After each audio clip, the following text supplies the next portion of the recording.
First item on the list is, and the first option is the spousal buyout. So this is when one person qualifies for a mortgage and they pay out an agreed amount of money to the other person in order to buy them out of the property. So there's a few different ways a person could do this. You can either take cash in your bank already and pay out the other person the equity that they own in the property, or you can refinance that property in order to get equity out of the property. No matter what, you do have to qualify for that property on your own with the bank. So, I mean, there's dealing with your significant other, and then there's dealing with the bank. You are going to have to qualify on your own if you're buying out your spouse. So normally in this case, a person would pay out the other person 50% of the equity in the property. So let's use an example that there's $100,000 in equity in the property.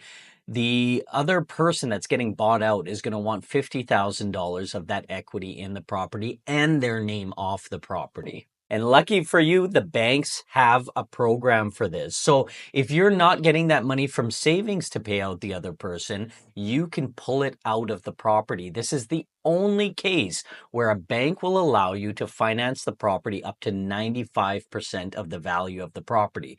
So if you purchase the property, let's say for 100 grand, they'll allow you to finance it up to 95,000, even though you only owe $50,000 on the property in order to pay that other person out. It's like buying a whole new house with 5% down. So you have to leave 5% of your equity in, but you will have enough to pay out your significant other to get them off of the mortgage. And the cool part about this program is you can finance everything. You can finance all the legal fees.